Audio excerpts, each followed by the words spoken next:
This channel does not promote any violent, harmful, or illegal activities. All content provided by this channel is meant for an educational purpose only.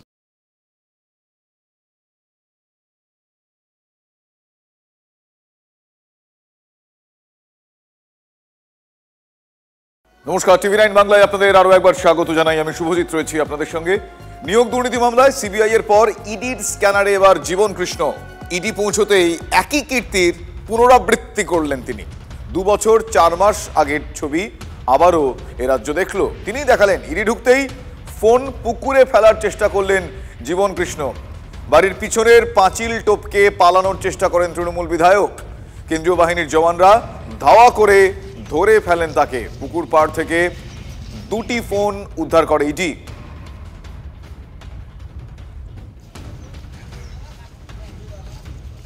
যেই পুকুরে জীবন কৃষ্ণ সাহা তিনি phone ছুঁড়ে ফেলার চেষ্টা করেন, কিন্তু পুকুর পাড়ে সেই ফোন পড়ে ঠিক সেই জায়গাটা, মানে একেবারে ঘটনাস্থল যদি বলি তাহলে এটা ঘটনাস্থল। সেই ঘটনাস্থলে এই মুহূর্তে আমার সহকর্মী কৌশিক দাঁড়িয়ে রয়েছেন। কৌশিকের কাছে আমি প্রথমে যাব। কৌশিক, এখনো পর্যন্ত কি আপডেট?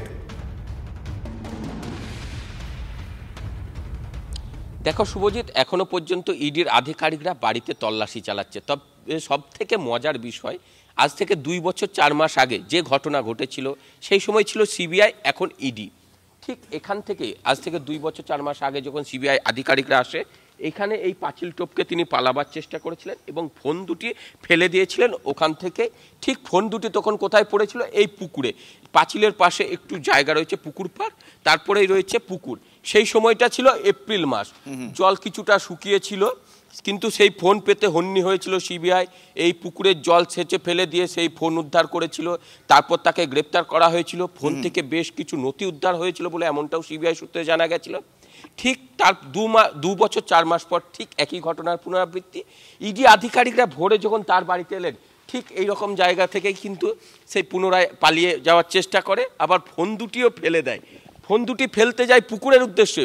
পুকুরে এখন জল টইটুম্বুর। তিনি ভেবেছিলেন পুকুরে যদি ফোন পড়ে, বর্ষার সময় যে কোনো মুহূর্তে বৃষ্টি আসছে এবং অন্যান্য আশেপাশের জল কিন্তু এই পুকুরে এসে পড়ে, সেই জায়গায় দাঁড়িয়ে এই জল অন্যত্র সরানোর পক্ষে কিন্তু অসম্ভব হয়ে পড়বে। সেই ফোন পাবে না, নথি পাবে না। কিন্তু তার ভাগ্যটা কোথাও যেন একটা খারাপ, কারণ সেই ফোন কোথায় পড়ে? এই পুকুর পাড়ের মধ্যেই সেই ফোনটা পড়ে যায়।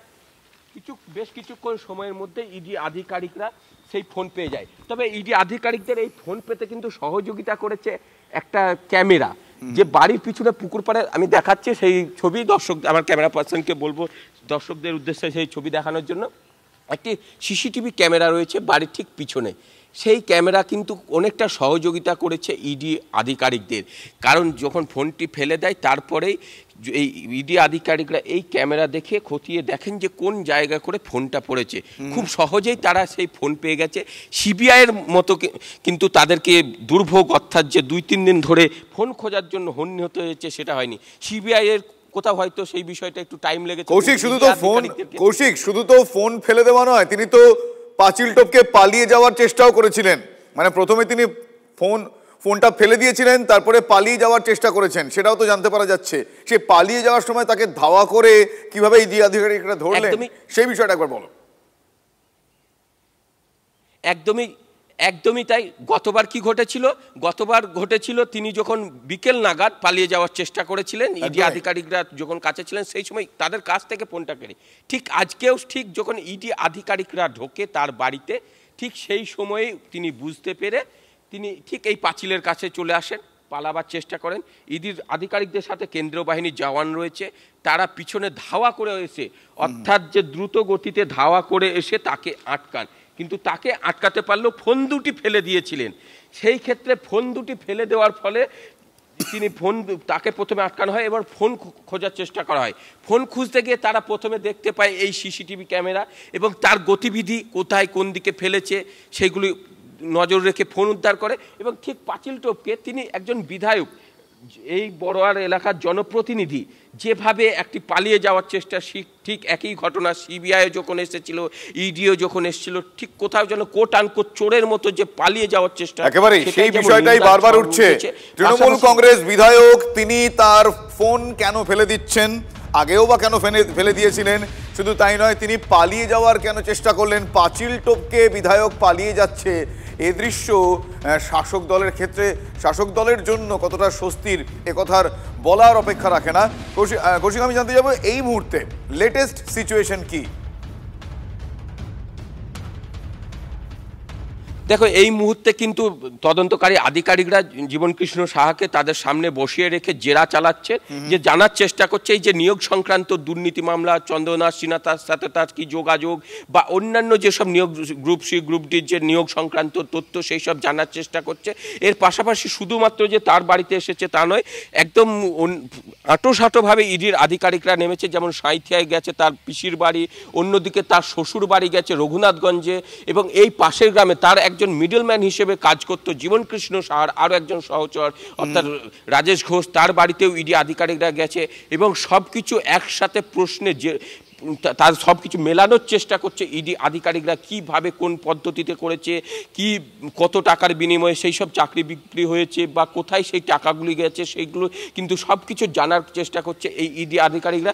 সকাল থেকেই তিনি যখন পালাবার চেষ্টা করেছিলেন এই পথ দিয়ে, তারপরে তাকে যখন আটকানো হয়, আটক করার পর তাকে কিন্তু বসিয়ে রেখেছে, যেখানে বসিয়ে রেখেছে সেখানে কিন্তু যে কেন্দ্র বাহিনীর জওয়ান তারাও কিন্তু তার পাশে বসে রয়েছে, যাতে আর কোনোভাবে পালানোর চেষ্টা না করতে পারে। পুরনো সিবিআইয়ের কাছে দেখা অভিজ্ঞতা, ইডির নিজের স্বচক্ষে দেখা অভিজ্ঞতা, সেই দুটো অভিজ্ঞতাকে কাজে লাগিয়ে কিন্তু আর কোনো রকম সুযোগ দিতে চাইছে না যে বিধায়ক জীবনকৃষ্ণ সাহা যেরকম আচরণ করে পুরো হুবহু একই ঘটনার পুনরাবৃত্তি সেই যাতে আর না করতে পারে, আর সকালের পুনরাবৃত্তি যেন আর বিকেলেও না করতে পারে, সেই বিষয়েও কিন্তু নজর রেখেছে ইডির আধিকারিকরা। এবং ইতিমধ্যেই কৌশিক তিনি পুনরাবৃত্তি করে ফেলেছেন। গতবার 2 বছর 4 মাস আগে যে ঘটনা তিনি ঘটিয়েছিলেন তার আবার পুনরাবৃত্তি তিনি আজকে করেছেন। আমি পাশাপাশি আরো একটা বিষয় জানতে চাইবো কৌশিক, এই জীবনকৃষ্ণ সাহার আত্মীয় পরিজন বা তার সঙ্গে লিঙ্কড থাকতে পারেন এমন কোন কোন জায়গায় ইডি স্পেসিফিক্যালি হানা দিয়েছে, বিশেষ করে এই ক্ষেত্রে? দেখো, লিঙ্ক থাকতে পারে এরকম একটি রয়েছে, এই আন্দি গ্রাম যেখানে জীবনকৃষ্ণ সাহার বাড়ি বড়ুয়া থানার অন্তর্গত, সেই আন্দি গ্রামের পাশে একটি গ্রাম রয়েছে মহিষ গ্রাম বলে যে গ্রামটির নাম, সেখানে যে রাজেশ ঘোষ বলে একজন রয়েছেন তার বাড়িতে হানা দিয়েছে। তিনি ব্যাংকের একটি বেসরকারি ব্যাংকের পিয়নের কাজ করেন, তাকে মিডলম্যান হিসেবে কাজ করতো এই জীবনকৃষ্ণ সাহা, এমনটা মনে করছে। এর পাশাপাশি জীবনকৃষ্ণ সাহার যে শ্বশুর বাড়ি রয়েছে রঘুনাথগঞ্জে, সেই শ্বশুর বাড়িতেও কিন্তু ইডির আধিকারিকরা গিয়েছেন, এবং সেখানেও যে তার শ্বশুর বাড়িতেও কিন্তু জিজ্ঞাসাবাদ এবং বিভিন্ন নথি খোঁজার চেষ্টা করছে। ও এছাড়াও যে তার যে পিসির বাড়ি অর্থাৎ বীরভূমের সাঁইথিয়ার যে 9 নম্বর ওয়ার্ড, সেই ওয়ার্ডের কাউন্সিলর তার বাড়িতেও কিন্তু ইডির আধিকারিকরা হানা দিয়েছেন, এবং সেখানে জানার চেষ্টা করছে। একদম সাঁড়াশি কলের মতো কিন্তু ইডির আধিকারিকরা ধরে রয়েছে, কারণ যেভাবে নিয়োগ দুর্নীতির মানে তদন্ত, সেই তদন্তে যেন কোথাও একটু। কৌশিক, আমি তোমাকে একটু থামাচ্ছি, আমি তোমার কাছে আবার আসছি। এই মুহূর্তে আমাদের সঙ্গে টেলিফোন লাইনে রয়েছেন বিজেপি নেতা জগন্নাথ চট্টোপাধ্যায়।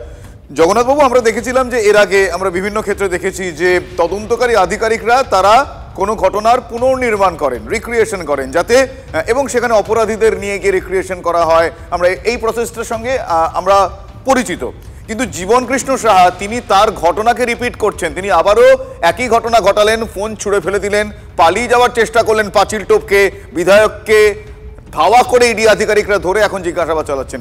এই গোটা বিষয়টা এ রাজ্যে ঘটছে, কিভাবে দেখছেন, কি প্রতিক্রিয়া? এ রাজ্যে যদি অন্য কিছু ঘটতো সেটাই হতো অস্বাভাবিক।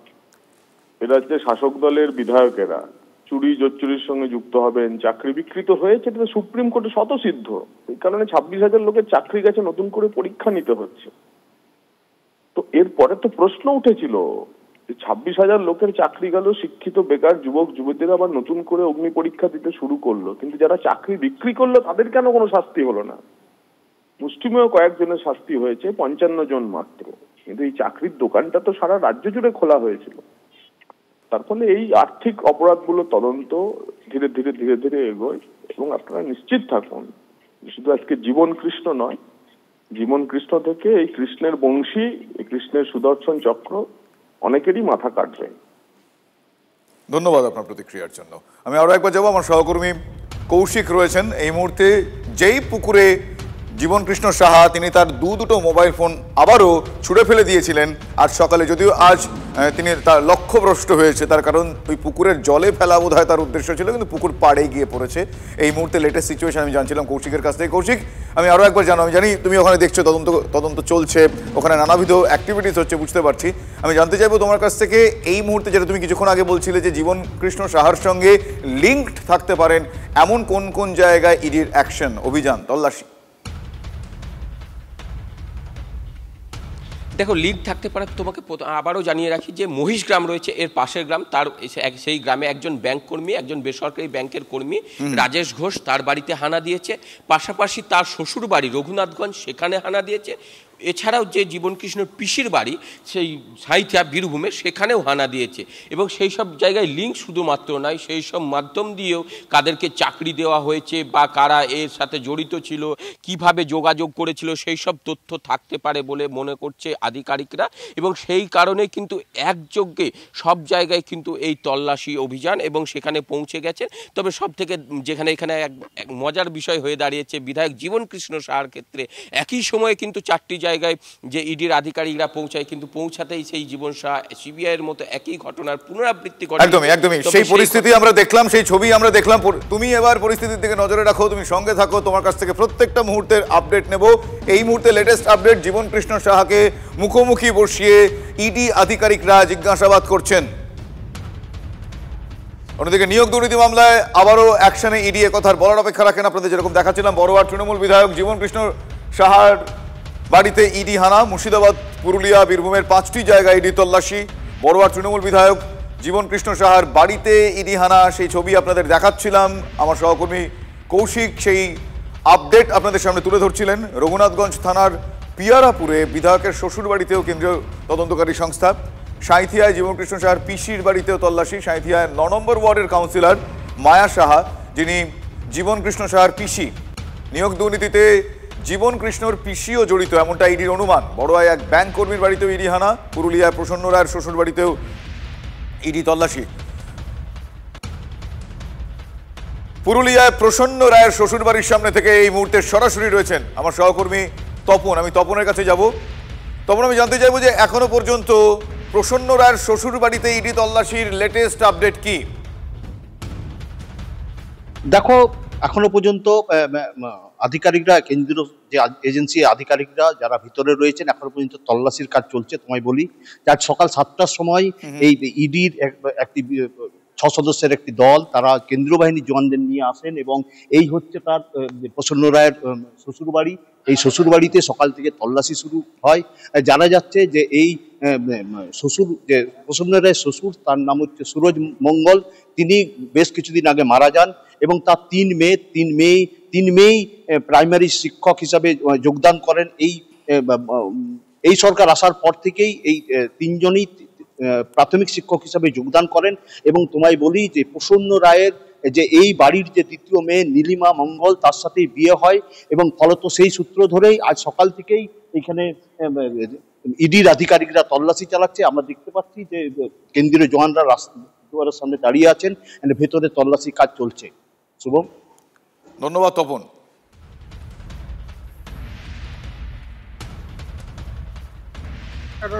মধ্যে পর আমরা প্রথমে দেখলাম 3টা গাড়ি এসেছে।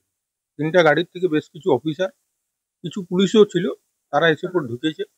এই মুহূর্তে বাড়ির ভিতরে আছে, তল্লাশি চলছে। এটা আমাদের এখানে মঙ্গলবাবুর বাড়ি। এটা এইখানে ভদ্রলোক সংক্রান্ত ব্যাপার নয় মনে হয়। এখানে তো সেরকম কেউ থাকে না।